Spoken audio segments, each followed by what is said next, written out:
नमस्कार साथियों। जय श्री कृष्णा, राधे राधे। बहुत दिनों के बाद लघु पाराशरी पुस्तक का ये 8वें नंबर का श्लोक और उदाहरण सहित इसका अर्थ आपको बताने के लिए प्रस्तुत हूँ। क्षमा चाहता हूँ, काफ़ी दिनों से वीडियो नहीं बना पाया। आपने बहुत इंतज़ार किया होगा, लेकिन कुछ निजी कारणों से मैं वीडियो नहीं बना पा रहा था। लेकिन आज मैं आपके लिए लघु पाराशरी, जिसमें 42 श्लोक हैं, उसमें से 8वें नंबर का श्लोक आपके लिए सरल भाषा में समझाने के लिए लेकर आया हूँ। तो ज़्यादा समय न गंवाते हुए आइए चलते हैं श्लोक पर। लग्नाद् वै द्वितीयेषु परेषां सहचर्यत स्थानान्तरानुगुण्येन भवतः फलदायको। इसमें लिखा है लग्नात् मतलब लग्न से, व्यय द्वितीयेषु लग्न से, व्यय मतलब 12वां घर। 12वां घर व्यय का होता है ना, खर्चे का, इसलिए लग्नाद् व्यय द्वितीयेषु लग्न से व्यय भाव 12वां भाव, द्वितीयेषु दूसरा भाव, ये सो का मतलब स्वामी। लग्न से व्यय और दूसरे घर के जो स्वामी होते हैं, परेशान, परेशान का मतलब दूसरों के अनुसार, दूसरों के साचर्यत, साथ से, दूसरों के साथ रहने से। लग्न से 12वां और दूसरे घर के स्वामी जो हैं, दूसरे के साथ रहने के अनुसार, स्थानांतरानुगुण्येन दूसरे के स्थान के अनुसार, भवतः मतलब होता है, गुण्येन मतलब स्थानांतरानुगुण्येन, गुण्येन का मतलब होता है गुण से, दूसरे के अनुसार उनके गुण लेकर उनके अनुसार फलदायको फल देने वाले होते हैं।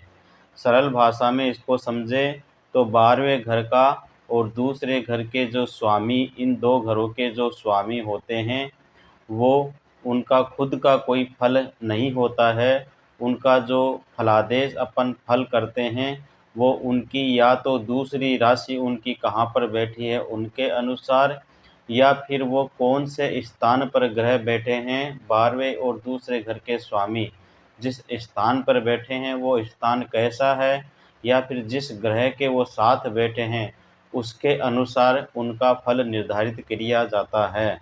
तो आइए मैं इसको एक और कुंडली लेकर आपको समझाता हूँ।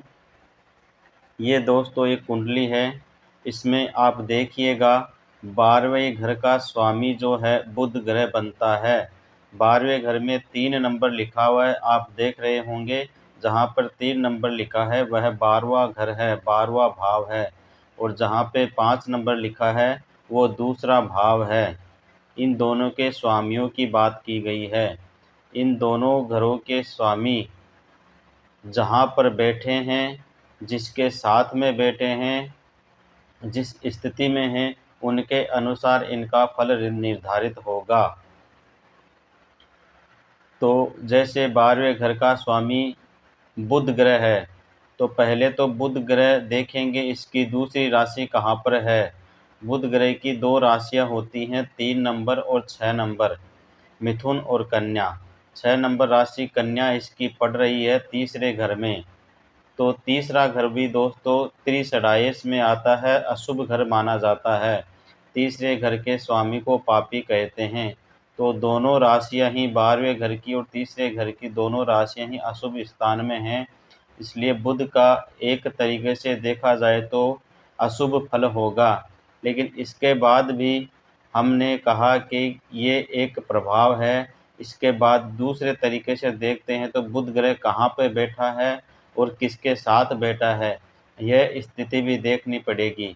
जैसे मान लीजिए बुध ग्रह जो है त्रिकोण में, पंचम भाव में या नवम भाव में बैठता है, तो अशुभ फलों में कमी आती है, बुध ग्रह का प्रभाव अच्छा हो जाता है। इसलिए इसको इस तरीके से देखना पड़ेगा। और दूसरे घर का स्वामी सूर्य ग्रह जो है वो कहाँ पर बैठा है। सूर्य की एक ही राशि होती है 5 नंबर केवल, सिंह राशि।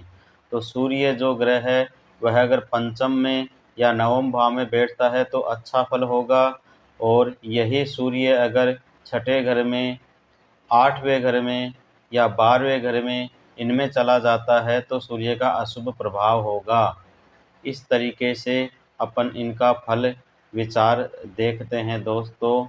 आप समझ गए होंगे मेरा कहने का मतलब कि लग्न से दूसरे घर और 12वें घर के जो अधिपति स्वामी हैं उनका जो फल है, हम उनके साथ से साहचर्य से किसके साथ बैठे हैं, उनकी दूसरी राशि कौन से स्थान पर है, उसके अनुसार इनका फल देखा जाता है।